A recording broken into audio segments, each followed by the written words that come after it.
Les cheveux, Philippe. Il paraît en tous les cas que les shampoings, ça décape très bien les routes et les rivières.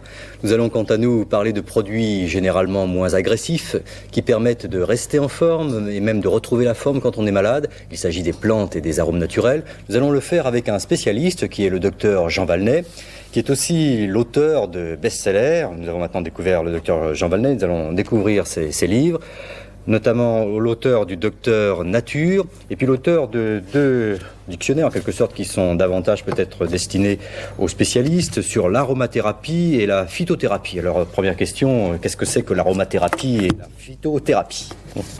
La phytothérapie, vous le savez d'ailleurs, Jean-Claude Alanic. Ah, je sais tout, moi. Ça vient du mot grec phytos, qui veut dire plante, et thérapie, qui veut dire thérapeutique, traitement. Donc phytothérapie, traitement des maladies par les plantes. Aromathérapie, c'est encore plus simple, c'est traitement des maladies par les essences des plantes, par les arômes. Donc l'aromathérapie n'est qu'une branche de la phytothérapie. Mais comme l'aromathérapie utilise des essences aromatiques qui sont très concentrées, là ça me donne l'occasion de dire une fois de plus que l'aromathérapie n'est pas une médecine douce. Surtout pas. C'est même une médecine susceptible d'être dangereuse. Oui, ça peut être un poison. Donc, absolument. Donc il faut le savoir. Oui. Enfin là, pour garder la forme, nous, on ne cherche pas à s'intéresser au poison. On ne donnera pas ça, non. Oui, vous avez devant vous quelques plantes aromatiques. Oui. Est-ce que vous pouvez nous dire, par exemple, à quoi ça peut servir pour rester en forme? Alors, je ne sais pas, on prend, vous avez de l'anis étoilé? Oui, alors l'anis étoilé, c'est bien connu d'ailleurs. C'est un antispasmodique. On va bien le voir. Et ça sent bon, j'ai vérifié. Voilà, c'est pas éventé, c'est une bonne chose parce que les plantes agissent si elles ne sont pas éventées. Et en plus, si elles ont été conservées selon l'art.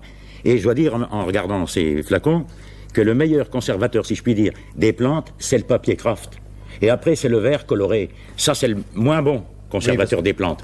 Faut le savoir. Parfois que les plantes ont des vertus, mais que si on les conserve mal ou on les utilise mal, elles n'ont plus de propriété. Oui. Donc, il faut le savoir. Alors, l'anis étoilé, à quoi ça sert? C'est un antispasmodique qu'on utilise surtout pour l'espace d'ordre digestif intestinaux. Oui. J'étais étonné aussi, j'ai vu que c'est vous qui avez sélectionné ces plantes. Il y a du thym. Alors moi, j'utilise le thym dans la cuisine. Oui, moi aussi. Mais pas pour garder la forme. Oui, alors, si, eh bien justement, le thym permet de garder la forme. Je viens d'apprendre que le président du Conseil, Premier ministre, M. Mauroy, était hospitalisé pour une histoire pulmonaire. Oui. Si on lui avait donné du thym il y a 3 semaines, peut-être qu'il se porterait mieux, parce que le thym est un antibiotique, un bactéricide puissant. C'est une des plantes bonnes à tout. Et il faut s'en souvenir. Comme ça, il pourra se rétablir très très vite. Absolument. Vous avez aussi du cassis. Ah, le cassis est également une plante majeure. Il faut retenir de ses propriétés antirhumatismales, circulatoires et un peu antidiabétiques. Plante extraordinaire. Le cassis, le voici.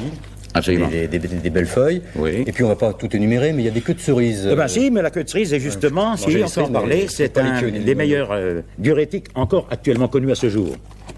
Et je ne pense pas qu'on ait dépassé ses propriétés diurétiques. Toutes les plantes sont diurétiques, il faut bien le dire, plus ou moins. Mais je pense que la palme revient à la queue de cerise. Voilà, donc on garde les queues de cerise et puis on a fait aussi un petit marché. Là, je vais prendre quelques... Vous voyez, j'ai un beau plateau de fruits. Non, il n'y a pas de fruits d'ailleurs, il n'y a que des légumes. Alors vous allez me dire, par exemple, vous avez demandé de l'ail, des oignons, des artichauts, du persil. En quoi ça permet de garder la forme? Oui, eh bien voilà, vous m'avez parlé de forme. N'oubliez pas que du temps des pharaons, on donnait aux ouvriers chaque jour de l'ail et de l'oignon. Parce que ce sont des toniques généraux, tonifiants. Des coups de fouet, ça c'est autre chose. Ah non, c'est tonifiants généraux. En plus, il faut savoir que l'ail et l'oignon comportent des antibiotiques, découverts il y a déjà 40 ou 50 ans, c'est pas d'aujourd'hui. Ça me permet de dire qu'il y a environ 1200 espèces de plantes qui, actuellement, ont démontré des antibiotiques dans leur formule. Et alors là, on a un peu oublié cette notion, et c'est la raison pour laquelle on utilise assez l'antibiotique banal du pharmacien, qui donne des réactions secondaires bien connues du monde entier, du public comme du médecin. Quand on sait donc on peut soigner avec des légumes. C'est une pharmacie que vous avez là. C'est une pharmacie. Et vous avez de l'artichaut. Moi qui aime beaucoup la Bretagne, et j'aime d'ailleurs les artichauts à cause de ça presque, eh bien l'artichaut a de nombreuses vertus, mais c'est surtout la feuille au point de vue médical, n'est-ce pas? Oui. Bien entendu, les bractées que nous mangeons ont de nombreuses vertus alimentaires. Feuille, là des infusions, c'est très amer, c'est pas bon. Mais c'est un rajeunisseur tissulaire. Et quand on parle de rajeunissement ou de tenir la forme, peut-être je devrais en prendre aussi, d'ailleurs, de l'infusion d'artichaut, de la feuille d'artichaut, j'en prendrai en rentrant. Très bien. Ça, c'est pour la forme, c'est pour le rajeunissement tissulaire. L'artichaut est une plante également parmi les majeures. Alors, est-ce que vous avez une petite recette, comme on les aime bien à C'est la vie, à nous indiquer, une recette qui permettrait de bien rester en forme? Ah oui, il y en a plusieurs. Mais enfin, il y en a une à laquelle je tiens beaucoup. D'abord, elle est bonne. Ah bah c'est bien Au goût. On prend une cuillerée à café de genièvre, une demi-cuillerée à café de semences d'anis, un citron entier qu'on coupe en tranches, et on met par là-dessus 1 litre d'eau bouillante. On laisse infuser environ une demi-heure. C'est une boisson presque bonne à tout, il y en a d'autres, qu'on peut boire à volonté, chaude ou froide. Ça aussi, il faut que je m'y remette.